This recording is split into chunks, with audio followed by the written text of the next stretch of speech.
Yo, everybody, welcome to Off Panel, a weekly interview podcast about all things comics, brought to you by Sketch.com. I'm your host, David Harper, and this week's guest is the writer of comics like Firepower, Negan Lives, Outcast, and Oblivion Song. It's Robert Kirkman. Thanks for coming on, Robert. Oh, hey, man. Happy to be here again. Love the show. Great to be back.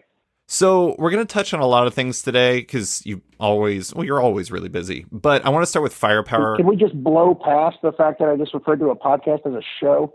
No, Sorry about that. You know, honestly, I call it a show all the time. It's funny, though, because it's like, you know what, one of the funny things about my show, well, I just called it a show. One of the funny things about my show is no one ever gets the name of my show right. Some people call it Sketch Podcast. Some call it Off Panel with Dash. Some people call it Off Panel. I'll take show. Show works. Oh, okay. Great. But anyways, well, we're going to be talking about a lot of your work, but I want to start with Firepower, your brand new series with Chris Samnee, Matt Wilson, Russ Wooten, that launched as both a free comic book day / free comic book summer release. I was going to do the solicit really quick just so people know what it's all about. Here's the solicit. The one who wields the firepower is destined to save the world, but Owen Wilson has turned his back on that life. He doesn't want the power. He never did. He only wants to spend time with his family and live his life. But unseen forces are at work to make that impossible. Danger lurks around every corner as Owen's past comes back to haunt him. I have to admit, I absolutely loved the Prelude trade was just absolutely incredible. It's wild that you just dropped that as this huge book. But I want to start with the basics. This is like a semi-joke question, but it comes up enough that I feel like it's necessary to bring it up. Are you excited for people to maybe move on from calling Firepower an Iron Fist comic now that it's out? Oh, more than anything. Yeah. Oh, absolutely. I mean, nothing makes my blood boil more than that. But, you know, I mean, blood boil might not be the nicest thing to say. But, no, it's extremely frustrating to, like, you know, work behind the scenes on something for, like, 2 years that I feel, you know, it's got some unique elements to it. I mean, it's certainly playing with some tropes of a genre. But then to have people that, you know, have like a very limited, you know, knowledge of what the thing actually is to be like, oh, okay, I get it. It's Iron Fist. Cool, bro. It's like, so I'm ready for that to end. Yeah, I think there's this one. I found myself as I was reading it, I just kept taking photos of pages from the book of Chris Samnee's faces that he would give characters, because like that Prelude book was so loaded with A+ faces. But there's this one where Wei Lun is like separating Lin Zhang and Owen from flirting. And you wrote this line, you say, "This is a familiar story, skip to the interesting parts." And I feel like while you worked there, I kind of feel like that was like the Firepower equivalent of the Kingsman movie where Eggsy says, "This ain't that kind of movie, bruv," where it's like, it's kind of almost a mission statement. It's like saying, if you think this is one thing, it isn't necessarily that. And that's one thing I really liked about Firepower is, I'll be honest, when I first saw it, I was like, you know, it kind of has some vibes of that. But when I actually got into it, it was so much different. It is completely its own animal. Yeah, I mean, it's I'm doing that familiar thing because, you know, I am, I guess, a one-trick pony. Where, you know, I take a well-known genre and then I you know, build upon that, whether it's, you know, superheroes or zombie fiction or, you know, martial arts. And the fun thing on that front for me is, you know, you come into the story with a pretty well, you know, like founded knowledge base of like what is normally expected to happen in these kind of stories, and then you get to play against type or you know, play to type in an interesting way and you know, kind of mess with the reader's perceptions in like a fun way. So we're definitely starting on the same foundation that, you know, Iron Fist started on, and, you know, that many other martial arts stories have started on. But, you know, I'm very happy with the fact that we're doing things very differently. And honestly, who cares what I'm doing? You're just here to look at Chris Samnee and Matt Wilson. Oh my God. Who cares? There's, I don't even want to spoil it, but there's this one part in the Prelude where Wei Lun is like standing on a pole in a pool, and there's like this airship coming up behind him, and that's really vague. But as soon as I saw that, I was like, I don't even know how to properly take a picture of this to represent how great it is. Because when you turn that page, it's just this holy shit moment. Like, I don't know. I didn't know Chris and Matt could get better, but I feel like they did, and it should be illegal. I feel like other artists should be like hiring an assassin against them because they've clearly become too powerful. That's cool. That's cool. Yeah, no, I mean, I totally agree. And I have to say that to a certain extent, the deadline pressure, I tried to strip that away from Chris as much as possible. Chris is a workhorse, and he has an internal schedule that he's always trying to meet, which I think is like really admirable and remarkable. But for this book, I was like, look, man, I'm going to be throwing you like 2-page spreads with 1,000 ninjas on it. And then I'm going to give you like, 9 pages of people talking at a well. So, I'm going to try to even it out, but there will be things where, I'm not necessarily trying to break you, but I'm really going crazy, and I don't want to hold back on this book, and I don't want you to hold back either. And so I think being able to, give him like, hey, look, if this page takes 2 weeks, like, take 2 weeks on this page. Like, why not? So let's bring this book until it's done. Let's make this book absolutely great. Like, let's just, like throw caution to the wind and, like put everything that we've got on these pages. And I think that Chris really took that to heart and just really like poured himself into this book in like a really awesome way. You guys were really far ahead. Wait, you said that you were, not only were you really far ahead on this, like you and Lorenzo were on Oblivion Song, but you said done. Are you guys done with this book? No, we're not done with this book. We're like much further ahead than we were on Oblivion Song. Wow. With Lorenzo, simply because the OGN, is 154 pages. So that's, I always plotted it out like it was like basically 6 issues worth of stuff, but it ends up being almost 8 issues worth of comics. But beyond that, the regular monthly series, which starts with issue 1 on August 5th, I believe, issue 1 and issue 2, the pay version of issue 1 ships on the same day as issue 2, which will be cool. The monthly issues, he just finished issue 12 and is starting issue 13. Wow. So we're a solid year ahead of schedule, despite the fact that we have this OGN. And part of that is by design because we're going to have some, surprise, like, bigger issues along the way. I don't want to spoil things. So we'll be eating into that lead time a little bit as the series progresses. But no, I mean, like Chris is very fast. I wanted to get things done ahead of time. To alleviate the schedule and things like that, but also because I am, not as reliable as I once was. So like, I want to make sure that I'm not going to be screwing up the schedule. Like, it's not just about making sure that the artists can meet their deadlines, because Chris is somebody who can always meet his deadlines. More than that, the pandemic bought us like another 3 or 4 months, because this book was supposed to launch in April, and we wouldn't have had that much done if we had launched in April. Right. Yeah. I mean, I'm not saying it's obviously not a good thing, but it definitely allowed Chris to get further along in the schedule. I mean, man, yeah. if he's on issue 12 and he did somewhere between 6 and 8 issues, man, I think one of the funny things about all this is that I know some people were wondering they're like, what is that Chris Samnee guy doing? We haven't seen him since Captain America. And it turns out that not only was he drawing like apparently 20 issues worth of Firepower, but he was also drawing his own book that he's doing with his wife. So clearly not a lazy man. Yeah. But no, definitely not. I want to talk about the origin story, because I read in an interview you did with Sci-Fi where the Firepower was an idea that you had about a decade ago. And you said that the opening scene of a guy trudging up a snow-capped mountain to get to the temple, and when he arrives, the master of the temple is standing there in a pair of Air Jordans with a Walkman around his neck. That's like the nugget you had for a long time. I'm always interested in the origins of ideas like this. They come from all different places, but why was that idea, that specific vision? I mean, like, the specificity is really interesting to me. The Walkman and the Air Jordans. Why is that the idea that stuck with you? I don't know. I mean, it's that's usually where, I mean, most of my concepts that I come up with for comics and things come from like coming up with a cool opening scene. So like Mason Cole in Oblivion Song being in Oblivion, but you're not realizing he's in Oblivion, chasing people, and it looks like he's hunting people, but then there's a monster that's hunting them, and his belt breaks. And that opening sequence of Oblivion Song, was the very first nugget I had for that. Like, oh, where did this story go, and why is he in this other dimension, and what happens next?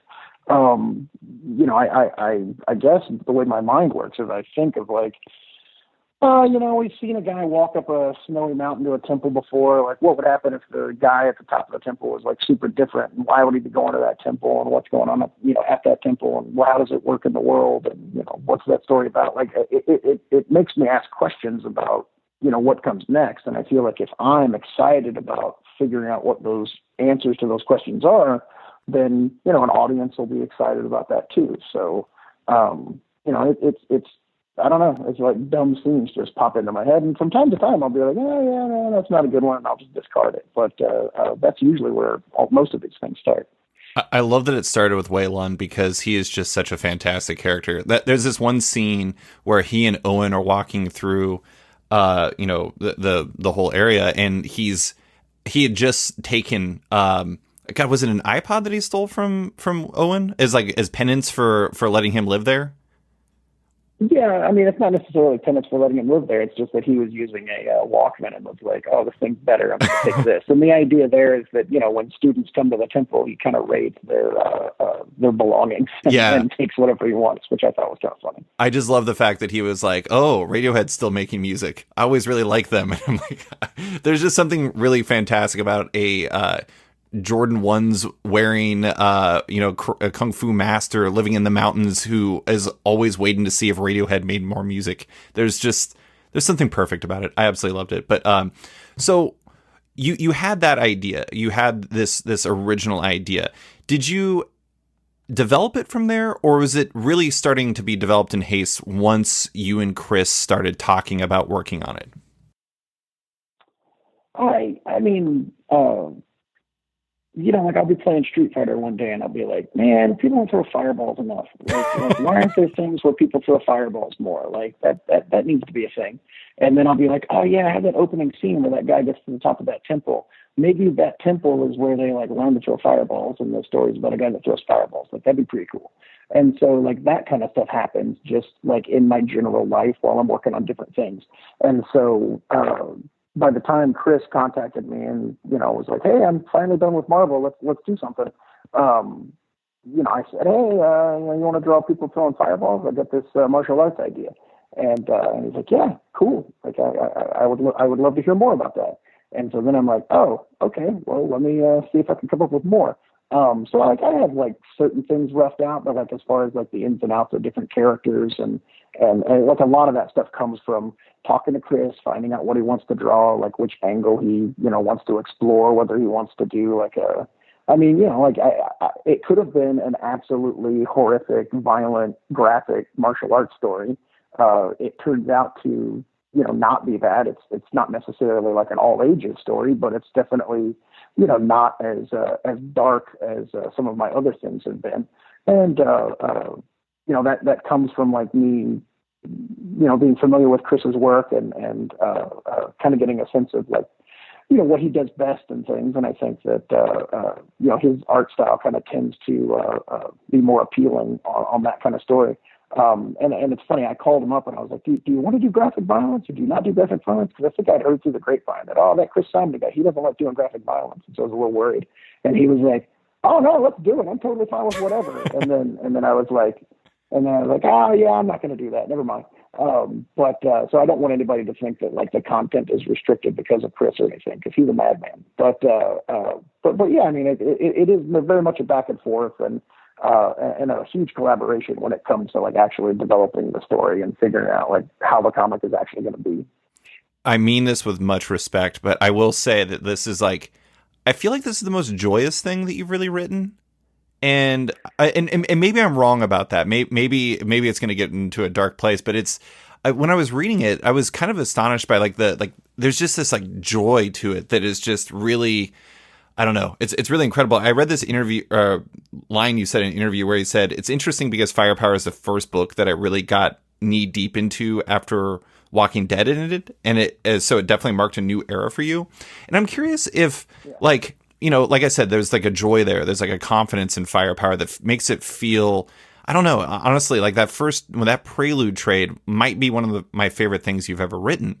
Do you feel maybe it's part, Firepower, maybe it's part coming off The Walking Dead, that you're kind of energized by this project in a way? Yeah, I mean, for sure. There's a massive weight to a certain extent that lifted off of me when The Walking Dead ended, and that weight has a name called Charlie Adlard. But and what Charlie. I mean by that is that yeah, no, exactly. Like every minute of every day for 16 years was, does Charlie have a script? And I think I've told the story again. I don't want to repeat myself. When I was working on the Walking Dead TV show, for the first, up until season 5, I was in the writer's room like full time. And so I would be in the writer's room for 6, 7, 8, 9, 10 hours a day. And then I'd come home, see my family for a little bit. And then I'd be like, well, I got to get some script to Charlie. And so after my kids were in bed at like, 9 or 10 p.m., I would sit down and I would write like 3 or 4 pages of, any issue of Walking Dead, because at midnight my time, Charlie was waking up in England. Mm-hmm. And so I had to, and sometimes he'd wake up at like 11 p.m. my time, and he'd be like, hey, where's my script? What's going on? I'm like, oh, fuck, I'm working on it right now. I'm sorry, I got to get this to you. And so, but I would get him script, go to bed, wake up, and then the pages would be drawn and in my inbox. So I would go into the writer's room that morning knowing that whatever I did that day, I had to write more pages that night because Charlie needed more pages. And that's why, like, in the middle of the TV show happening and all these different things I'm doing, we're still putting out, like, we put out like 16, 18 issues in a year, and we were always on time and way ahead of schedule. Like, it was nuts. And it was, because of his insane professionalism and crazy speed. And so, like, it's a tremendous gift, and I absolutely love Charlie. But when that book ended, I was like, I don't have to do this. Like, I don't have to like zip through this script and make sure that he's fed. I mean, it was I was like laying down track in front of a freight train that was barreling down behind me at all times. And so I don't know that joy of being free of that to a certain extent has flown through into Firepower creatively. But maybe, I mean, my life is certainly a little bit more lax. And I'll jump ahead to Negan Lives. I'm sure we're going to talk about it, but the feeling came back for Negan Lives because I was like, Charlie, you want to do this? And he was like, I don't know. I could probably. I don't want to frame this the wrong way. He was like, for charity, 100% in, sounds great. But I was like, I want to start on this day, and he was like, yeah, I don't think I'll be ready. And then, long story short, he was done before the day I wanted to start. And it was like, oh, come on, man. Like, geez, And then he was like, where's the script? I need more script. And I was like, I thought we were going to start a week later. Like, I don't know. Oh, my God. So it was fun being back in the mix with Charlie again for a limited time. It's so unbelievable. I have now framed it in a recorded interview that it was not fun working with Charlie. That's not what I'm trying to say. It was an absolute blast, but very taxing because I'm very irresponsible when it comes to being a writer. Well, but yeah. I had Ed Brubaker on the podcast a little while ago, and he has a Charlie in his life, and his Charlie's named Sean Phillips, and yeah. I feel like that's one thing I talked with Ed about is that I feel like that relentlessness, that like need to produce for your creative partner, in some ways might, like, I don't know, in a interesting way, it might make you a better writer. At least that's what Ed found, and like others I've talked to is just like when you're working with somebody that you worked with for a long time and you know that you need to produce for them, sometimes like that track you have to lay down, the need to do that makes sure that you're always on point. I don't know if you ever found it to be that way, but 100%. I mean, I think that Charlie has pushed me, and I mean, all of my collaborators have, because to a certain extent, they're all trains making me lay track ahead of them, just at different speeds. But yeah, I mean, working with Charlie has definitely made me, in writers' rooms and things, they call it generating story. So it's like, the people that are in the writers' room that are generating story get noticed. And that was something that I, was fairly good at. Like, I would be in the room with all the writers just going, maybe this, maybe this, maybe this, maybe this, maybe this, maybe this, or this, or this, or this, or this, or this. And like, I could just throw out scenarios very quickly because I have trained my brain over years of working in comics to be able to go, I don't know, maybe we do this in the scene, maybe we do this in the scene. Like, you have to, come up with scenarios like at a very quick pace when you're working in comics. Yeah. So I just had Rob Guillory on the podcast, and we were talking about how, when he was drawing Chew, it was like he kind of figured out his schedule. But now that he's writing and drawing Farmhand, it's become like a different beast, and it's become a lot more taxing. I am interested, about, you mentioned how you would work on the Walking Dead show, and then you'd have to, do scripts for Charlie and everything like that. How, this might be an impossible thing to answer because I'm basically asking you to describe your life, but how do you, like, when you have, Firepower and Negan Lives and finishing Outcast, although you probably already done with Outcast, like Oblivion Song, et cetera, plus you have show, plus you have like Skybound as a whole. You know, is that just like, do you have to have like relentless scheduling? Is that just like personal, managing your personal priorities? Like, how do you manage all that? Like, do you separate projects by day? Like, what is it? I mean, personally, I feel like if I had relentless scheduling, I would be able to actually map what it is that I'm doing, and I would find it overwhelming, and I would just cower in a corner most days. Just lots of crying. So no, I mean, it's just mostly, yeah, that's a lot of crying. But I think it's like a never-ending series of fires that need to be put out. So I'll work on something, and then someone will call me and be like, "I need to do this real quick." And I'm like, "Okay, go do that." And then I do that, and someone's like, "Oh yeah, you need to work on this." And I'm like, "Oh, okay, I'll go work on that." But you know, I don't know. I mean, it's all I've ever wanted to do, and so it's fun in that respect. Sure. But you know, I can work on like 6 different projects in one day. You know, like I'll do an interview on one thing, I'll do a letters column on a different thing, I'll write 5 pages of this, I'll write 2 pages of that. I mean, I don't, you know, write 7 pages a day, unfortunately.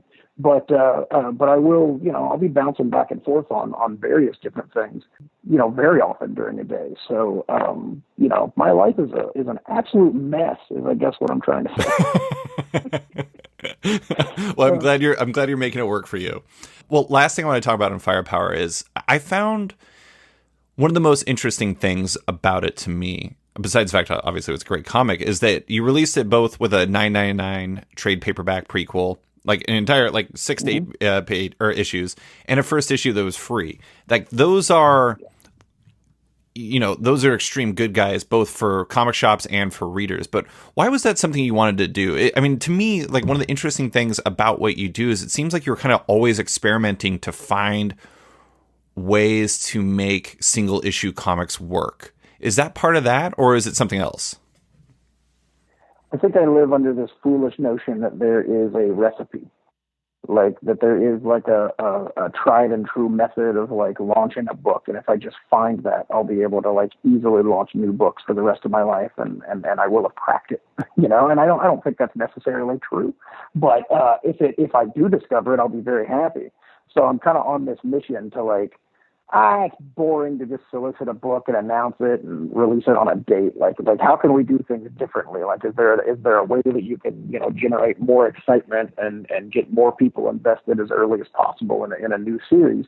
Just because I'm, you know, like I'm really committed to doing as many new comics as I can until I end up dying, I guess.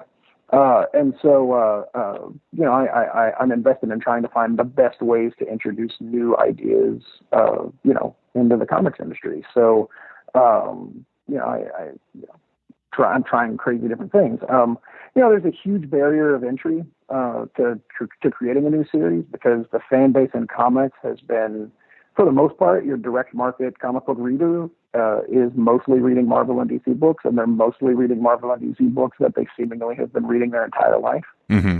And so, you know, you're always going to be competing against, you know, holy crap, you know, Scott Summers and Jean Grey are getting married again. Like, I want to read that. So, you know, I'm trying with Firepower to say, okay, well, you know, on one day, you know, you're getting a full trade and a first issue for like $10. Like, and that one day, like you know, I feel like by the end of that prelude, you've got a pretty intimate like relationship with Owen Johnson. And, you know, you've got to, you know, like you kind of know who the guy is. And, you know, I'm hoping that by the end of that book, you're like, well, fuck, I want to know more about this guy. And so the idea with this one is, you know, like give people as much as possible to get them invested as quickly as possible so that they'll be along for the ride, because we've got a, you know, big sprawling adventure ahead of them. And we're hoping that as many people are, you know, along for the ride as possible. Yeah. I just did this retailer feature where I talked to a bunch of shops from around the world about, you know, how 2020 has been obviously a very weird year for many, many reasons. But one of them was telling me about how it was Patrick Brower from Challengers Comics and Conversation in Chicago. And he was telling me about how one of the weird things since, you know, kind of of 2020 is just that number one issues are selling, but issues after that are a hard sell. It's like, he doesn't know if it's content or he doesn't know if it's like people just like aren't making that jump after the second or third issue. It's just like they're almost sampling. And that's one of the things I think is really fascinating about what you did is like, you're not dropping people. It's like you're doing issue 1, but it's actually in some ways like issue 8 or issue 9. And so you're so invested in it that's like, you almost kind of have to come back for number 2 because you're so deep into it. And I don't know. I mean, I'm a big advocate for trying different things. And I've always really appreciated how you do things like that. And, Die, Die, Die is a free surprise comic, Walking Dead surprise ending, et cetera, et cetera. Do you, in your mad science, in your experimentation with all this stuff and trying to build a better, comic series, I guess, in a way, do you feel like you've learned a lot that you carry forward with everything that you do? Yeah, I mean, definitely. I think that, to a certain extent, the experimentation started with Oblivion Song, where I took the first 6 issues and collected it in a trade that went out to retailers, and only retailers, like 30 days before they needed to place orders for the first issue. That went over extremely well. And, retailers were very thankful to have that material to use to base their orders on and things. And so we did the same thing with Firepower. There's certainly like, things that work that I'm adding to the toolkit.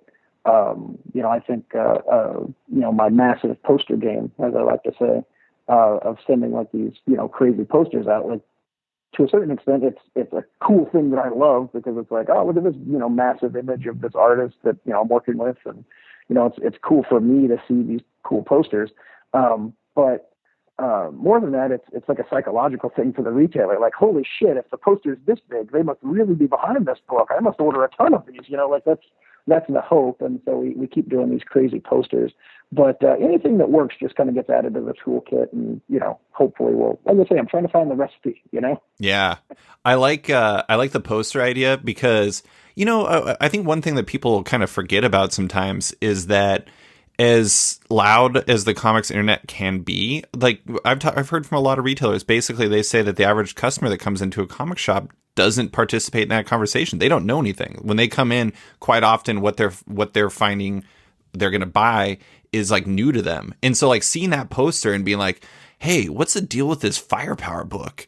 Like that's kind of a perfect reminder when you're in the shop of like, I should be paying attention to something. Like that's something you don't see a lot of in-store marketing. And I think that's kind of cool. Plus, like I grew up loving movie posters. Like I'd always get free movie posters from my local grocery store and put them up in my bedroom. So seeing gigantic posters is definitely appealing to me.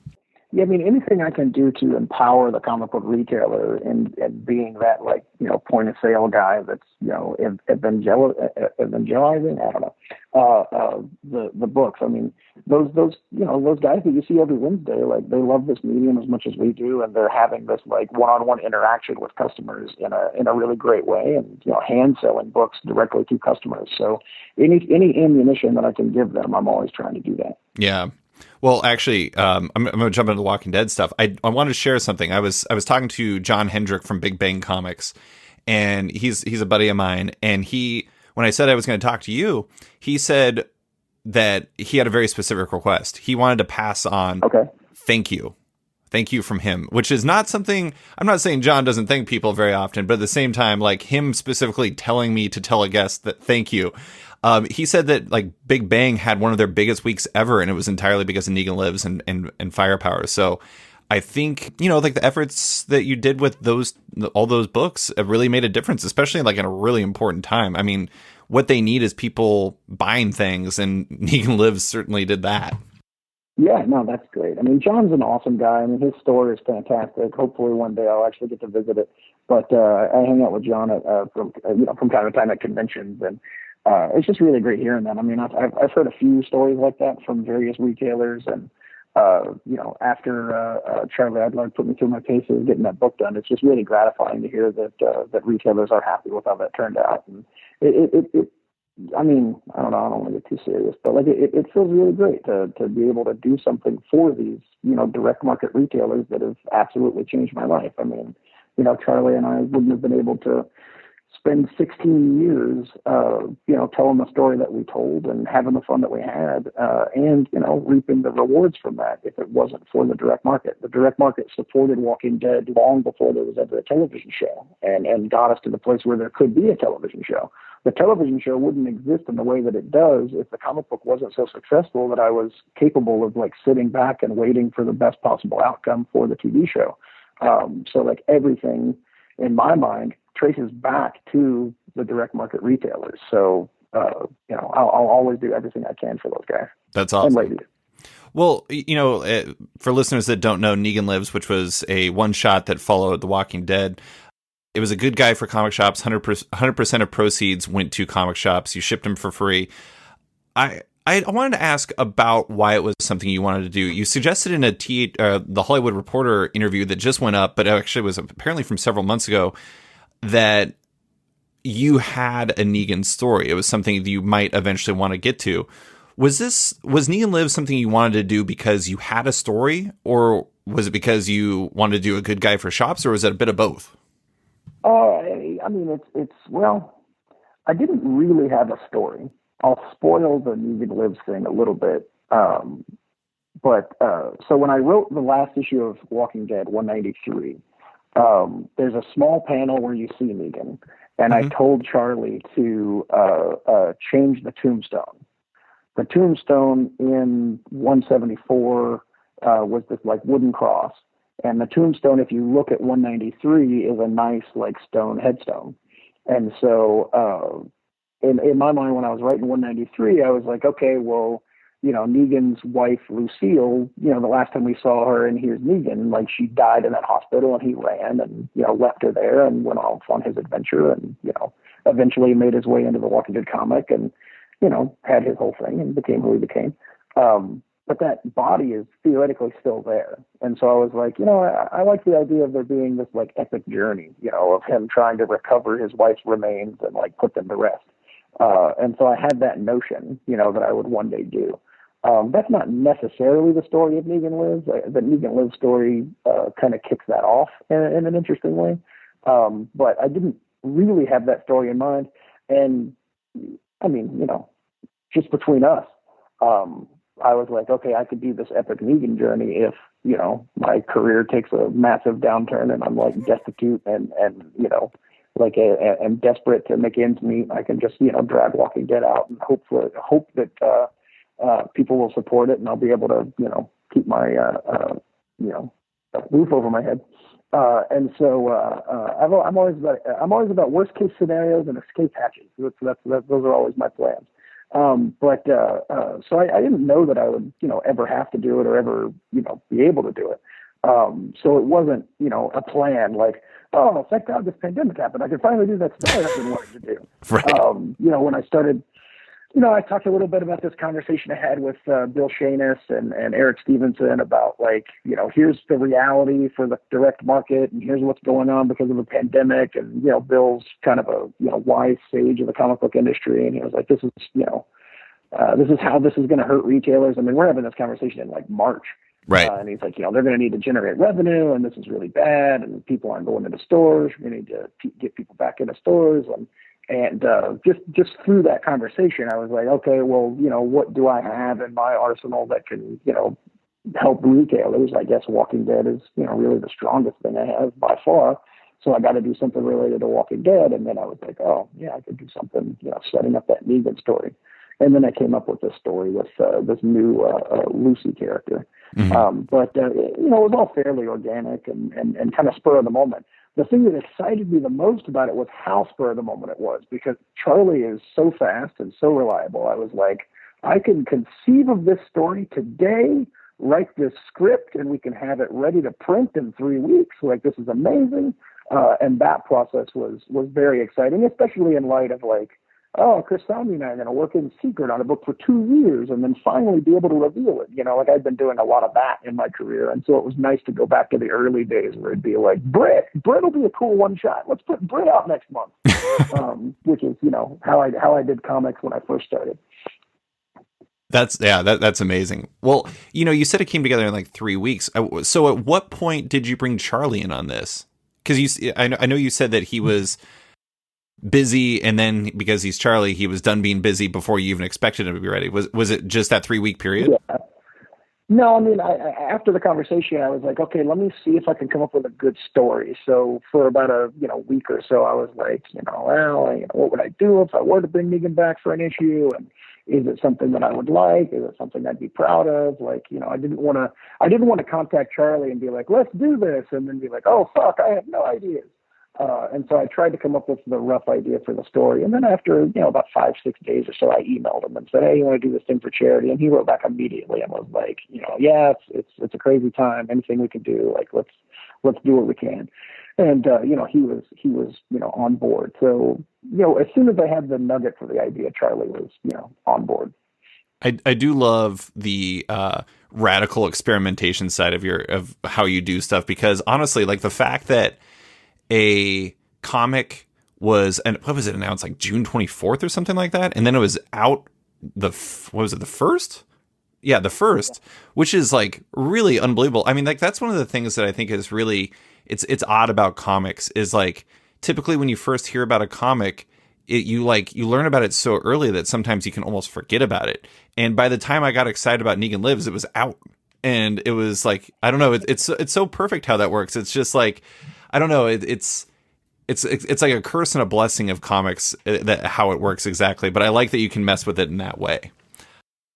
I will say the one thing that really killed me, though, that messed with me in a bad way, was in the end of your letter when you said P.S. Clementine lives, and I was right in the middle of playing the final season of The Walking Dead, and I was like, what does this mean? Is this like psychological warfare? Is like Clementine alive or is she dead? And then there's this one part, which I'm guessing you will know the part is, where I like effectively shook my fist and cursed your name like out loud to the point where my wife thought something was wrong with me, because I finished the game afterwards and after you wrote that.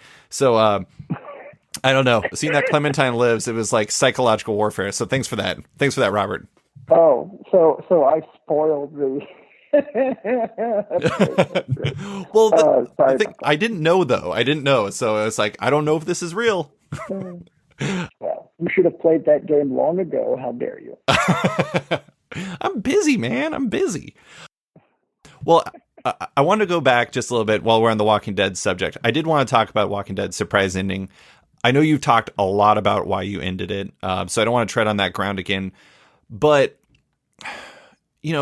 I know that there was some upside and some downside to doing it the way you did it. I loved it. It made it so much more exciting. But what do you think ending it in a surprising fashion and on your own terms let you do as a storyteller? Like, do you feel like it let the text speak for itself in a way that you might not have gotten otherwise? I mean, in a way, it was 100% cheating. Because if I had announced that The Walking Dead was ending a year before that issue had come out, and every single issue that came out leading up to 193 was exactly how it was now, with no change, I would have dealt with months and months of, you didn't even do anything this issue. We're ending in 12 issues, and you didn't even do anything. Like, what are you doing? You're stalling. Why is this happening? This is how it's going to end. This sucks. Like it would have, and it would have you would have had the audience anticipating, okay, so this is going to lead to the end, and then it's going to be this way. Okay, then this happens, and this is going to happen, and that's how the end's going to be. And so the audience would be constructing their own ending while they're reading the final issues, knowing that the ending is coming. And so the ending that we did would have been, to a certain extent, disappointing, because it could never live up to whatever they had imagined that the ending would be. And so I think that, the response to the last issue would have been, could have been mixed, could have been negative. I don't know. I think it would have been different.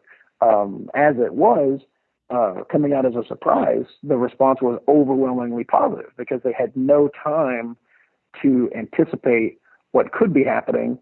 All they could do was experience what was happening cold.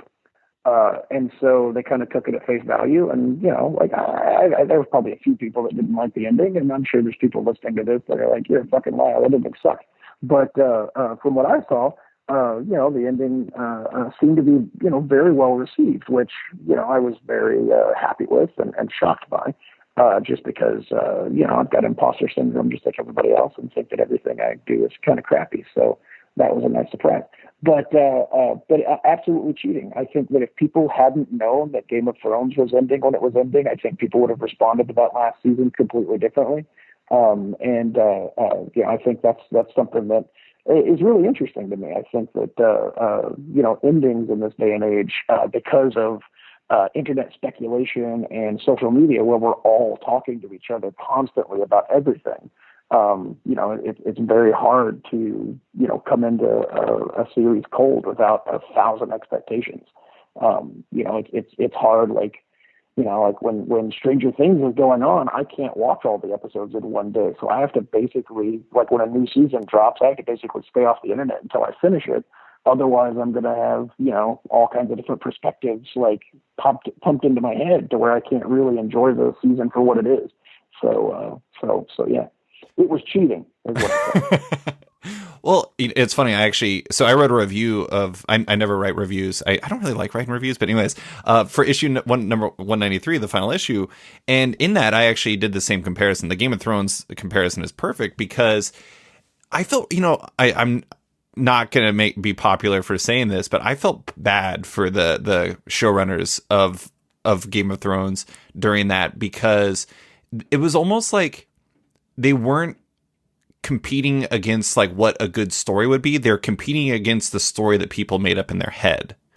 And like, that's an impossible standard to live to. There's no way you can live up to everything that people want, because if you do, then you're going to be accused of fan service, which is just like a complete, like, I don't know. It's like a double-edged sword where both edges of the sword are terrible.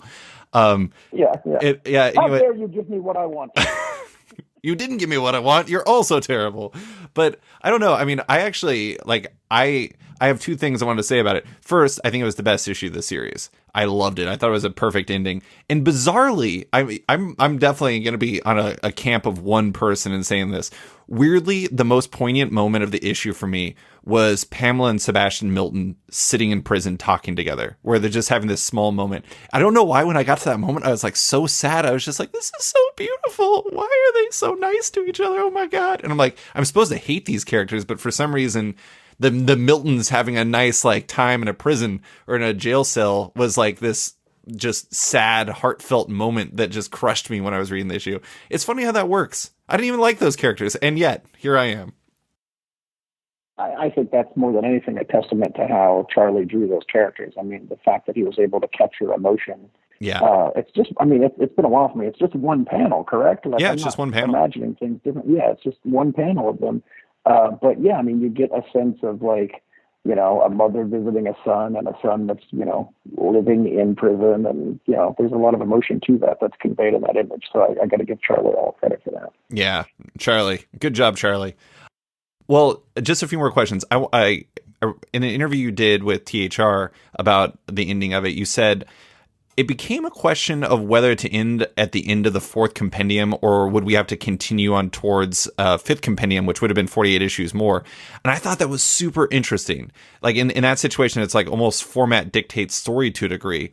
Is that something you always think about it? Or was it just because The Walking Dead was such a beast where, there was like a certain level of expectations on like how big these books would be and like how much, like they were, I think they were all, I guess they weren't always 48, but they're always really big. Is that something you always think about when you're making comics?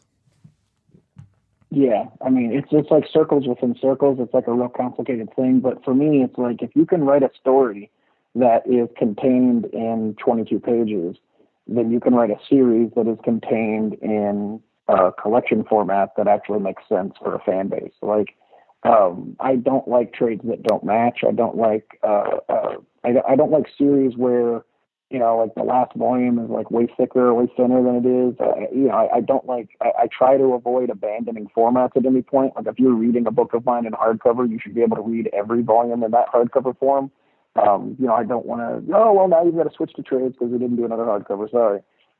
So like that kind of stuff really matters to me. I mean, I think of myself as a comic book fan first and foremost. And, if I was reading Walking Dead in compendium form and then there was a fourth compendium and then there was never a fifth compendium, but there was like a smaller trade because we didn't want to do a full 48 issues, like I would be kind of bummed out. And I guess that's stupid. I guess that's, like story first and that's the way I should be thinking and everything. But we were making that decision when we were wrapping up Compendium 3. So I was deciding whether or not I was going to do a Compendium 4 and end it, or a Compendium 4 and 5 and end it, at a time when I was looking at either doing 48 issues or 96 issues. So, it was very much like this story is going to take up this much space, this story is going to take up this much space. And what I came up with was, at best, I might have had like 56 issues worth of story. I definitely didn't have 96 issues worth of story. It's not a case of me going, well, I had 90 issues worth of story, I can't get those extra 6, I'm just going to cut it and squeeze it all into 48 issues. Right. And frankly, when you're sitting down to plot out 48 issues as opposed to 56 issues, it's very easy to just go, okay, well, like this will fit into this space and this will fit into that space. So yeah, I don't know. I mean, that kind of stuff's important to me. I guess it sounds stupid. I regret answering that question honestly, but what? No, I can't go back in time. Okay. I'm gonna, no, I mean, honestly, you know what? One of the most infuriating things for me, and like, you can actually see this like all over the place on like the comics internet, when you have like, I can't think of any examples, but sometimes you'll have like let's say like it was like a 10 volume series, and like even something simple like where the number is for the volume, like if it slightly shifts, or if like the like everything doesn't line up perfectly because of like some random design choice, even simple things like that are things that like subtly take away from books. Like it's just, and that's a design thing, that's a slightly different animal, but at the same time, it's like if you had 4 compendiums and 3 of them had 48 issues and the 4th one was like 26 issues, like it would look like a completely different thing. I mean, honestly, I don't think it's stupid. I think it's just, I don't know, reflects planning. I think that type of stuff is actually is a good thing. But I did want to touch on something you said there. You said you think like a fan, and I think that is something that is seen in your work in a positive way. Like, how much do you find that your own fandom affects the things you want to try? I try to ignore that as much as possible. Like, I don't ever want to do a storyline because fans want a storyline. I try not to, I just, and it's not that I don't want to give fans that win. It's just that I try not to let anything influence me to a certain extent, because I'm very worried about, like, this story was going to exist this certain way, and then this outside influence happened, and then it was changed. And I feel like, I don't know, I feel like that's a bad thing. I mean, the main thing with that was like the existence of the Walking Dead show. Like I've talked about before, like the reason there's a goddamn tiger in later issues of The Walking Dead was because I had the idea for the tiger, and I was like, I don't know, that's kind of outlandish. Could a guy actually have a tiger for a pet? And then the back of my head was like, you're worried about if we're going to be able to do it in the show, you fucking sellout. Put that tiger in that fucking comic, man. And then I put a tiger in a comic and was like, God damn, I can't believe I put a fucking tiger in this comic. And I might not have done that if it hadn't been for the show. So it's the same thing with fans. Like, I'm very active on Twitter. I'm reading things even if people don't know that I'm reading it. And I'm very like careful not to be like, oh God, yeah, I should do it this way. And then I'm like, wait, no, maybe I shouldn't, because I wasn't planning on doing it that way. And that might, like break the imaginary integrity of a goddamn story or something. I don't know, man. None of it makes sense. But I am, very, I do listen to, about formats and release schedules and things like that, like nuts and bolts stuff. I do try to listen to fan suggestions a lot. And there's been, a fair amount of Skybound merchandise that exists simply because a fan has been like, I wish you'd do this. And I'm like, oh shit, we should totally do that. And then we do it. Yeah. So, yeah. Well, I mean, I guess I mean less about what other fans think. I mean, your own personal fandom, because I mean, you've been reading comics for a long time. You know what works for you. Do those types of things, like, I'm trying to think of an example. I mean, like, the perfect example is what you were saying about the compendium, where you're like, if you were a fan of this series, would you want all these books to be the same size? And yeah, I mean, like, the answer is yes, you would.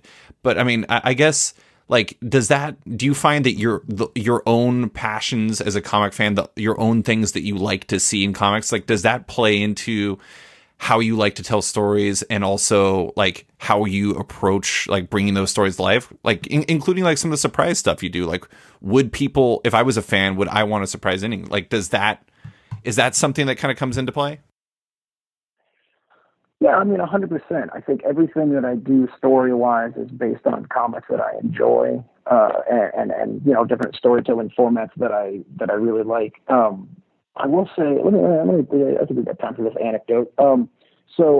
Huge fan of Savage Dragon, huge fan of Eric Larson. Almost every issue of Savage Dragon opens with a splash page and is followed by a 2-page spread. And Larson's philosophy on that is, you know, by the time you start having to read words, you're on page 4.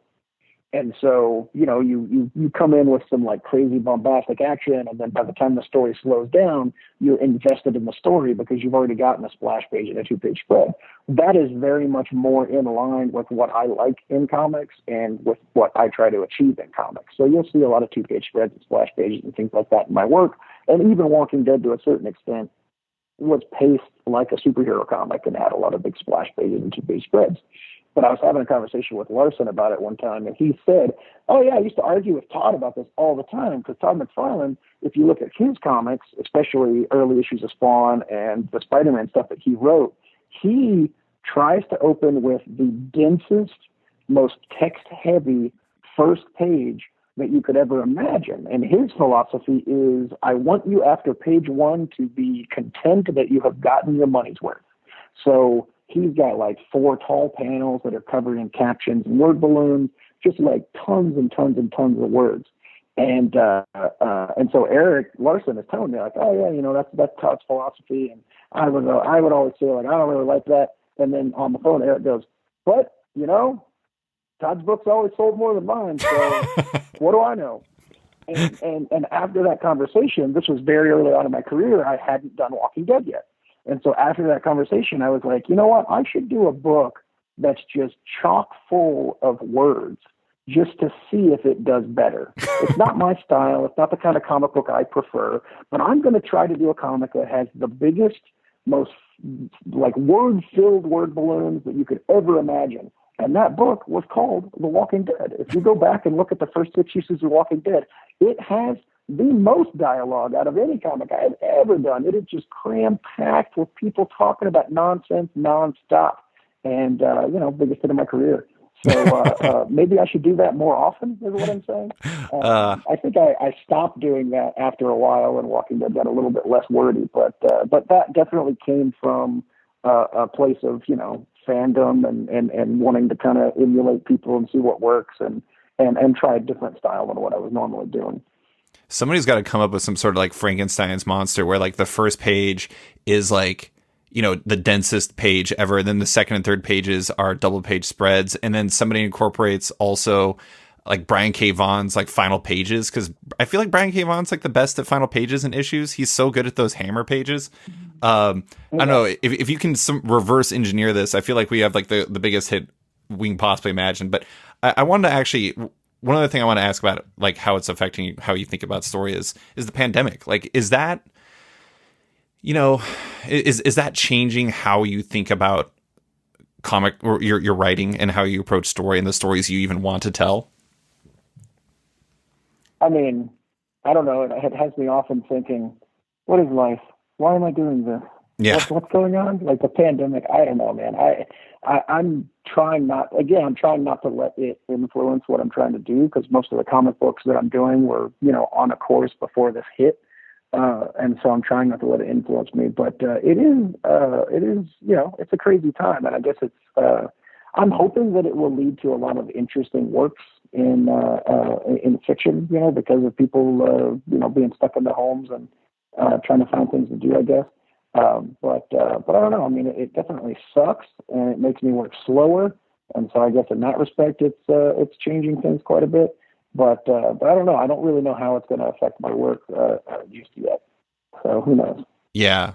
I do think one of the things that could be interesting to come out of it is that people might approach how they do their comics in maybe a different way. And I'm not saying everyone's going to start going digital or something like that, but I do wonder if people are not necessarily, they're going to try to find like not necessarily do the tried and true so much as often. Like I that's one thing I think is really powerful about Firepower, and I actually think it's uniquely positioned during this, is like it's so easy to get invested in it from the jump because it has that trade paperback from the start, and then it goes into the single issue series, and I feel like especially in this situation you need somebody to buy in harder. And I don't know. I mean, I'll be interested to see how comics are affected from like a format standpoint and everything like that. Has that affected how you're thinking about, that kind of thing? Or is it really just too early to tell? Because, I mean, who the hell knows how long this is even going to go on? Yeah, I mean, I've been thinking about the format thing long before this happened. I think that we're in an interesting time in comics between, the digital space emerging and, the book market really catching, wind of how cool comics are and book market stuff really taking off. So I think that, you're going to see some interesting formats. I mean, I think, DC's Black Label is a good example of that, where they're doing like magazine-sized comics, and I know retailers seem to be really into that stuff. So I think you can see, some more of that stuff on the horizon. I have some plans. But pandemic-wise, I don't really know. I mean, it hasn't really influenced me format-wise just yet, but I'm sure something's going to come out of it. Sure. Yeah. I mean, it doesn't feel early, but it still is really early. I do think it's really interesting. I was reading this interview you did with Vulture about your Robert Kirkman's Secret History of Comics series you did. And you talked about how you were trying to think of moments in history where the comic industry had a pivot point, and it was in regards to a question about 9/11. And I do wonder if this is going to be one of those pivot points long term, just because I don't know. I mean, it's making people maybe rethink things a little bit. And like, I think, going back to retailers, like I have been really honestly inspired by a lot of what retailers have done. Like there's shops like, I mentioned Big Bang and Challengers and Third Eye Comics and like Books with Pictures in Portland. Like some of these shops, like what they're doing with like curbside delivery and like I mentioned Books with Pictures. The owner of that, Katie Proctor, has been doing personal shopping where basically you share a bunch of different things that you're really into. And then what Katie will do is make a personalized selection of books from her inventory and then mail them to you.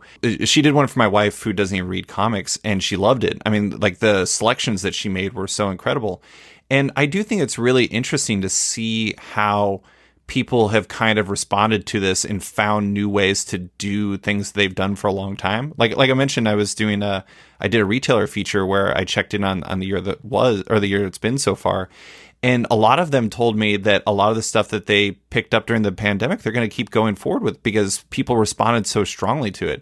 I don't know. I mean, I love seeing how people have kind of helped each other out and found ways to make this work. And like, I guess that, that includes Negan Lives and everything you're doing there. Yeah, I mean, I think this is a huge pivot point for not only the comic book industry, but the world at large. I think that we're all, whether we like it or not, experiencing a new way of living, whether it's, getting more things delivered or, like interacting in a different way with like social distancing and masks and all this different stuff. And we're buying products in a different way. I think that this is going to radically transform businesses across the board, some for the better, some for the worse. I mean, it's a scary time. It can possibly be an optimistic time. I'm very excited about seeing, what positive changes come from this. I think that, it's definitely making me rethink like certain aspects of my life and what I like to do. I'm noticing how often I'm looking at my phone and I'm like, what the fuck is wrong with me? What am I really getting out of this? So I'm trying to do that less and less, even though during the pandemic I seem to be doing it more and more. But yeah, I mean, I think in a lot of cases, is going to be a wake-up call for a lot of people. And I think within comics specifically, I think there's going to be some really interesting projects that are going to come out of this. And I think it's training retailers to do a lot of really cool and interesting things with their customers that I'm happy to hear that they're going to be continuing. I mean, these Facebook Live sales that a lot of retailers are doing, I think are really helping the businesses. And that's just a really cool thing that makes comics fun. I mean, I see people doing like game show stuff and all kinds of different things. It's just really awesome. And anytime that we can engage this audience more and get them excited about things, I think that's a good thing. Yeah, I think the inventiveness of all that stuff has been really impressive, and just seeing how, I don't know, it's like changing the way that they sell comics, and I think that's a good thing. I mean, it goes back to what we were saying, talking about with the posters that you would do for your books. Anything that can get cool new comics in front of people, like whether that's in store or that's a Facebook Live, I think is a good thing. Yeah, absolutely. Well, Robert, that is all I have for you. I really appreciate you taking the time to talk about Firepower and Negan Lives and Clementine Lives and everything else. I appreciate you taking the time. No, this is a lot of fun, man. Let's do it again sometime. Before we go, I want to give a quick shout out to a very special patron, Sean Kirkham, with another edition of Off Panel's Beast of the Week. This segment is built to highlight someone or something in comics I've been impressed by recently, earning them the position as the podcast Beast of the Week. And this week, I'm giving a shout out to the show's first two-time Beast of the Week, retailer John Hendrick from Dublin's Big Bang Comics. John's a pal of mine, and he's been working his butt off to keep Big Bang rolling throughout the pandemic, doing everything he can to help comics in the process. He's been doing an amazing job, but he recently had unexpected surgery, so he's finally getting a break the one way he knows how, because of a medical visit. Take it easy, John, and rest easy, knowing you're Off Panel's Beast of the Week. Thanks for listening to this week's episode of Off Panel with writer Robert Kirkman. You can find him on Twitter, Instagram, and his work in Firepower, Oblivion Song, Outcast, and more. As a heads up, Off Panel is once again brought to you by Sketch.com. Check out the new version of the site and consider subscribing for access to all the site's content and its members-only forum. If you're a fan of Off Panel, make sure to check it out on Patreon. If you back the show on there, you not only support it, but you get early access to each week's podcast, access to weekly content, and more. Also, don't forget to subscribe to Off Panel on iTunes or Spotify and give the show a rating or review while you're at it. You can find Off Panel on social media by liking it on Facebook at /sketch, that's SKTCHD, following it on Instagram at SketchComic, following it on Twitter at SketchComic, or following me at @SliceFriedGold. Big thanks to all my existing patrons, including Nick Bennett, Daniel Whitfield, Scotty Young, Susanna Polo, Jeff Weira, Reed Hinkley Barnes, Mario Tiambang, AbductedTheComic.com, Andrew Carita, Matt Mahoney, Charlie Chu, Stephen Hall, Dan Lee, Pensacola Pop Comics, Kim Eslin, Philip Merritt, Christian Shelton, Kenny Porter, Chris Pacciolo, Torrin Grumbeck, Fuzz Bubbles, Christopher Todd, Transmitter Down, Harry Sayer, Waltz Comics and Books, Carl Mizell, Danny Ollie, Paul Slate, Akil Wilson, Alex Dimitriopoulos, Terry Dodson, Troy Jeffrey Allen, Liana Kangas, Keegan Ray, Milton Lawson, Wesley Gibb, Sean Kirkham, Harry Small, Alistair Ross, Julio Anta, Brett A. Schmidt, Jason Goodmanson, Paul Reinwan, Vito Ayala, Tara Ferguson, Dave Slusher, WMQ Comics, Akil Kokachi, Phil White, Sean Panilla, Kent Heidelman, Philip Seavey, Al Ewing, Ryan Alcock, Nick Michelin, David Kelly, Rob Wilson IV, Nick Plato, Owen McCready, Brendan Fletcher, Gary Maloney, Jonathan Nilsson, Matthew Groom, Jason Massey, Adam Bogart, Xavier Files, Matthew Taylor, Tyler Turner, Nick Patera, Jacob Sorelli, Ford Gilmore, David Baraldi, Ira James Udaskin, Nick Hall, Bjorn Basin, John Hendricks, Steve Anderson, Ian Maxfield, Cliff Chang, Benjamin Shipper, Colin McMahon, Chris Palmer, Scott McGovern, Nathan Fabian, Kat McKenzie, Greg Rucka, Adam Hyattville, Fiona Staples, Chris Hallren, Mark Abnett, Mike Murphy, Michael Shirley, Tom Barnett, Jim Demonakos, Norbert, Nick Lowe, James Kaplan, and Mission Comics and Art in San Francisco. You guys are all the best. A quick thanks to Upright T-Rex Music, who wrote and performed Off Panel's theme song just for the show. Check out their music on Spotify because it's completely delightful. Thanks for listening, and tune in next week for another episode.